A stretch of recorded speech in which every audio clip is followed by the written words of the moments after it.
Mike Heck here for MMAfighting.com, reacting to some big news on this Tuesday, following an initial report from UFC broadcast partner ESPN.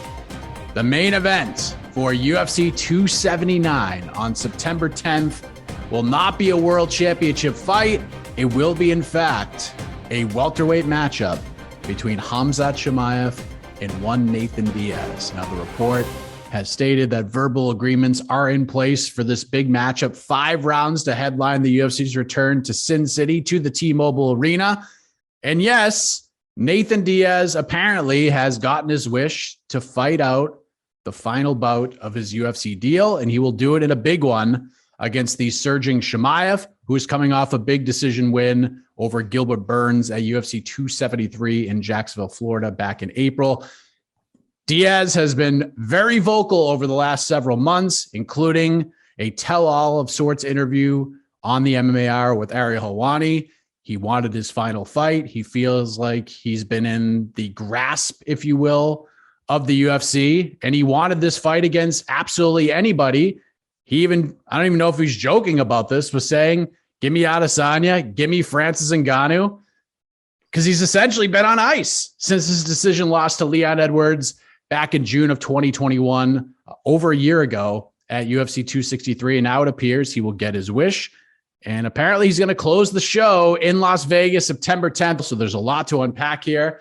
And joining me in doing so is the one, the only, the best friend, Mr. Alexander K. Lee. AK, here we are. We are living in a world where Khamzat Chimaev versus Nathan Diaz is headlining a pay-per-view after all that has been said between Diaz, Dana White, etc.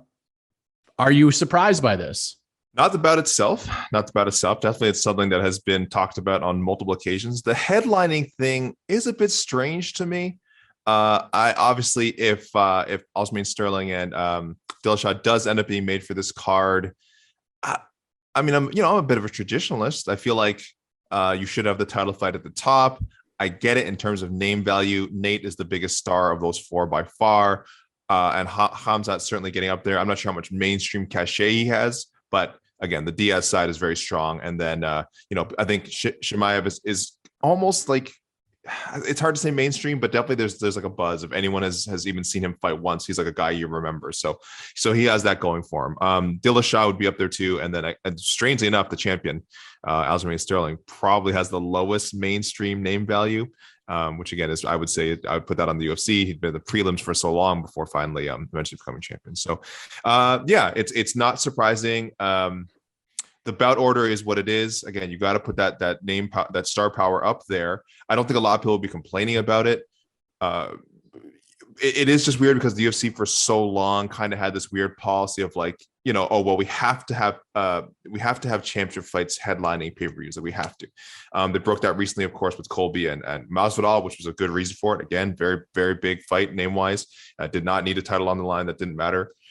But again, there's been times where we've seen fights moved scheduled a certain way. And it's kind of like, well, why didn't they just put it on this card? It's like, no, well, this card needed a headliner. So we had to wait and they had to pick this opponent. So listen, if this leads to more flexible scheduling from the UFC, then that's great. Then I encourage it. Again, they really do not, they have enough guys with star power that they really do not need titles at the top of every card. They don't need to make things for an interim title. They don't have to do that. That's something they would also do to make a main event, a main event like official, to make it UFC quality. No, it's a very cool main event.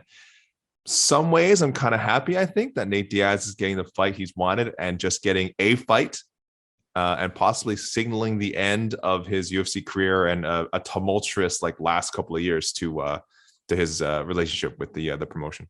I think this is absolutely perfect in a lot of ways. It's great for Chimaev because he sort of gets the rub, but he really doesn't need it because maybe it's just kind of saving face slightly from the Gilbert Burns fight because of the reaction from it, which I still don't understand because that was a super competitive fight with a guy who had just recently fought for the damn title and was coming off a win over a guy who had fought for the title twice and did it in pretty dominant fashion, where when the fight was over, we knew that Gilbert Burns beat Wonderboy Thompson, and it wasn't all that competitive, especially with the grappling. So I still didn't really understand the reaction to Chimaev, how, maybe he's not as good. He was overhyped, all that stuff. I really didn't understand that at all.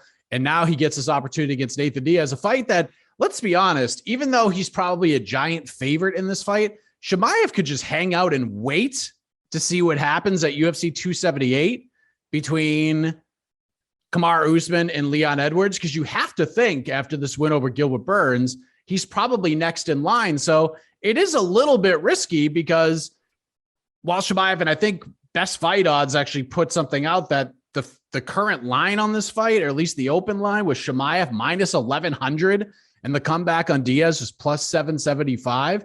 Diaz is a scrapper, man, and you never know. Considering this is a 5-round fight, maybe Diaz can pour it on in rounds 4 and 5, and you never know. Maybe he comes out and gets a big win. So it is a little risky for Chimaev to take this fight, considering the position he's in. What do you think sort of his mindset is in taking this fight, other than, well, he's a big star, might as well get the rub? And what do you think the UFC's thinking putting this fight together? Is this a, let's just try to help Khamzat out, or is this a, let's send Nate out in the most painful way possible? Is it a coincidence that this has now been reported by, first reported by ESPN, UFC's broadcasting partner? Is it a coincidence this got reported after kind of this weekend where Dana got back from vacation? He had to do a lot of Diaz talk after UFC Long Island. He handled it okay, depending, I guess, on your perspective of it. Kind of still essentially doing his job of maintaining that company line. Listen, Nate Diaz doesn't want to fight. I have to offer him so and so many fights per year. That I have to pay him. If this happens, if this doesn't happen, etc. I don't know if it's a coincidence. I don't know if it's a coincidence. This feels motivated by Dana. Sort of. I don't want to give the media too much credit. Media, fans, the fighters themselves, I'm sure, putting pressure on Dana White and the officials to make something happen. So whatever the reason for it is, it's great. I don't think it's a risk for Khamzat at all, other than, as risky as to take any fight. I mean, the Gilbert Burns fight was very risky. This fight's risky, of course, just because, like you said, Diaz is so experienced. He could find a way to win, but it's such a favorable matchup for Khamzat. And I think, Mike, you and I had kind of been on the side of maybe Usman should try and fight Khamzat now, rather than wait for Khamzat to sort of develop even further and become even more of a threat. Once it became clear that wasn't going to happen and that the wheels were in motion for the Leon Edwards rematch to happen, then we thought, okay, then it became obvious, okay, Khamzat probably is going to have to fight again. And with respect to Nate Diaz, this is as close as you can get to a stay busy fight for Khamzat, a tune-up. Again, they don't really do tune-ups in MMA, but it's kind of a tune-up. And tune-ups can certainly go wrong. It does occasionally happen in boxing. I have seen fighters getting a tune-up fight before they're supposed to fight a star and they lose, but it's certainly rare. I think this is the occasion where it will go as Khamzat expects.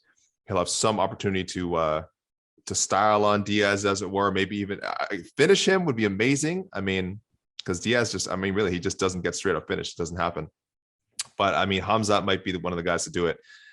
I just think he has a lot of advantages here. So no, I think it's medium reward, high risk, and something that, as long as he wins in impressive fashion, keeps him right in line to get the winner of that Usman Leon Edwards fight. Just a crazy situation. As we record this, Chimaev, through his management team, actually released a little bit of a statement, which it was tweeted out by Brett Okamoto of ESPN, which essentially says, let me pull it up real quick because I don't want to mess this up, but we're talking funerals here. Khamzat Chimaev provided this comment: I'm going to handle Nate Diaz's funeral with the UFC. So there we go. It's happening, man. It's happening. And apparently there's a funeral in place. So what do you think the build's going to be like between these two guys? Do you think it'll just be is it going to be fun? Is it going to be weird? How do you feel like the build to this fight's going to be? Because we're a little less than 2 months away from it happening. I think it'll be fun. I do think it'll be a fun one. I think it's going to take a bit of prodding, I think, to get Nate Diaz to, necessarily engage in sort of what we would view as traditional trash talk, traditional fight build. He's never really loved that. He kind of got into it with Conor, but again, Conor tends to bring that out in people. We don't know if Khamzat can do that yet. We've certainly had people call out Khamzat And he's taking, some things out of the Khabib playbook, so he's some of his phrasing, the way he says things and challenges people. Again, and with help of his management, you just read that statement out. What did it say again? Gosh, I was just looking at it and you just said it. This is a fight. Oh no, I'm gonna handle Nate Diaz's funeral at the UFC. Yeah. That's a nice, quick and dirty statement. I think they're gonna kind of play up that angle. You'll probably be hearing that quote a lot from Khamzat. As if English interviews come through, he's gonna be saying funeral. That's gonna be I wouldn't be surprised. I don't think the UFC likes playing up a morbid death angle to any of their fights, but I could see them somewhat incorporating something of that into their video package, kind of acknowledging that it's Nate's last ride, as it were, metaphorically speaking, at least with the UFC. I think they'll take advantage of it. I think the UFC will be smart. I know again, they don't want to, people might say, oh well, won't they want to kind of downplay the moment, given that he could go fight for someone else and you're kind of raising his profile if you do this whole thing? But listen, if they've agreed to make it a main event, clearly they're not afraid of still putting a little bit of promotional push behind Nate Diaz, and I think you'll see it. I think they will play up that angle. It'll be fun to watch. Last thing on this, because there's going to be plenty to talk about between now and September 10th. In your heart of hearts, AK, will this be the last time Nate Diaz fights in the UFC? Yes, it will. I think the relationship there has been pretty sour. I mean, look, money solves everything.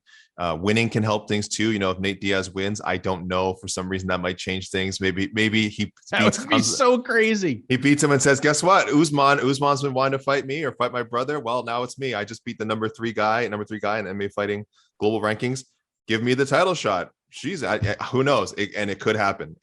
So in that circumstance, I think if he wins, there's a very good chance that he at least sticks around for that title shot. All right. And the UFC wouldn't just let it be a one fight thing. They would have him sign like a 4-fight deal. The UFC is smart like that. So, but since I am already right now, and I'll stick with this till fight night comes around, I'm predicting a pretty convincing Chimaev win. Then yes, this will be the last time Nate Diaz fights. I'm not even factoring a Diaz win possibility. I'm not saying it can't happen, but if you're asking me, yes or no, is it the last time the last time we see him fight in the UFC? I'm going leaning strongly towards yes. This being 5 rounds makes this one a little more interesting to me, but we'll see what happens. I favor Chimaev for sure, but the extra 10 minutes makes it interesting. And Nate is so good at winning when he loses. It's just incredible the way he does this. He did it with the Leon Edwards fight. He lost 23 plus minutes of that fight and then has the barrage at the end. And everyone's talking about Nate Diaz. He just needs to win one moment in this fight and not get finished. And he comes out smelling like roses in this situation. So September 10th, here we go. Khamzat Chimaev versus Nathan Diaz to headline UFC 279. And this is huge. This is big. And this is probably something that needed to happen because 278 needed a boost. 279, as it at least stood with the top of the card. Sterling Dillashaw is a very intriguing and fascinating fight. But if you're trying to get folks to pluck down $75 to watch a card, another one, this is the kind of fight that is going to get the casual audience involved for sure. But more on that as we get closer to September 10th. For AK, I am Mike Hack reacting to this big news. Main event, all but done for UFC 279.